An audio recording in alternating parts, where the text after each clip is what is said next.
আসসালামু আলাইকুম। দেশ এবং দেশের বাইরের সকল প্রবাসী ভাই ও বোনদের জন্য রইল সালাম, আসসালামু আলাইকুম।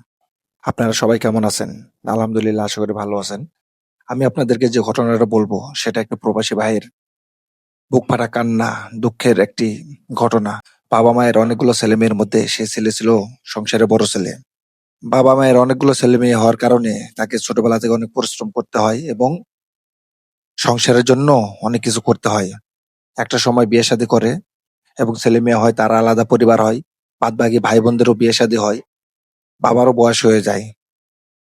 আমাদের দেশের নিয়ম অনুযায়ী তখন ছেলে-মেয়ের বয়স হয় বা সংসার আলাদা হয়, তখন তাদেরকে ভিন্ন করে দেওয়া হয় বা জমি-জমা দিয়ে ভিন্ন করে দেওয়া হয়। ঠিক তেমনি আমার এই ভাইটিকেও ভিন্ন করে দেওয়া হয়। বাবার যেটুকু জমি ছিল, এক দালালের মাধ্যমে কথা বলে সে বিদেশে যাওয়ার একটা প্রিপারেশন নেয় বা প্রস্তুতি নেয়। দালালের সাথে ৳৮,০০,০০০ কন্ট্যাক্ট করে এবং সে তাকে বিদেশ নিয়ে যাবে।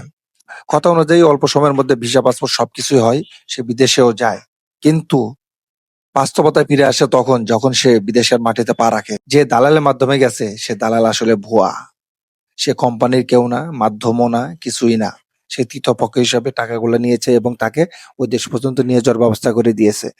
ও যখন ওইখানে যাওয়ার পর এগুলা দেখে, তখন দুনিয়া এবং আখিরাত তার এক হয়ে যায়। তখন সে কি করবে কিছু বুঝতে পারে না। তখন কোম্পানির সাথে যোগাযোগ করে কোম্পানি তাকে থাকা এবং খাওয়ার ব্যবস্থা করে দেয়। কারণ কোম্পানির লোক প্রয়োজন ছিল। তখন কোম্পানি বলে যে, "আমরা তো আপনাকে আনি নাই। তবে আমাদের রেফারেন্সে আপনাকে আনা হয়েছে, যেহেতু আমরা আপনাকে কাজ দিব। অপেক্ষা করতে হবে আপনাকে কিছুদিন বা কয়েক মাস।" এভাবে করতে, করতে প্রায় ৬ টা মাস চলে যায়। তার থাকতে এবং খাইতে কষ্ট হয়। তার বাড়িতে ছোট, ছোট বাচ্চা এবং বউ থাকে।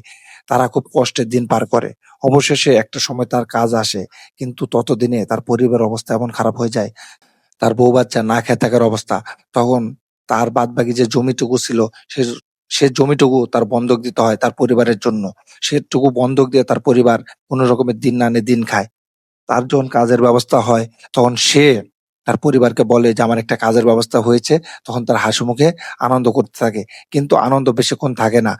যখন তারা জানতে পারে সে এই ৬ মাস যখন ছিল, তখন অনেক টাকা তার ঋণ হয়ে গেছে। তাকে আরো টাকা দিতে হবে এবং কাজে জয়েন করতে হলে তারও অনেক টাকার দরকার।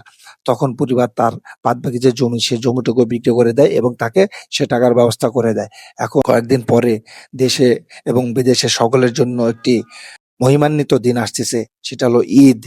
এই ঈদের দিনে তার পরিবার এবং সে কিভাবে কাটাবে সে বুঝতে পারতেছে না। আকাশের দিক তাকালেও সে কিছু খুঁজে পাচ্ছে না। মাঠের দিকে তাকালেও সে মাটি খুঁজে পাচ্ছে না। তার পায়ের নিচের মাটি ফাঁকা হয়ে যাচ্ছে। সে মনে হচ্ছে দিনে, দিনে আরো গভীরে চলে যাচ্ছে।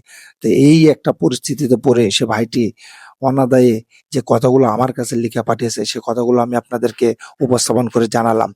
যদি ভালো লাগে তার জন্য দোয়া করবেন, লাইক, কমেন্ট করে কিছু বলে যাবেন। অসংখ্য ধন্যবাদ আপনাদের।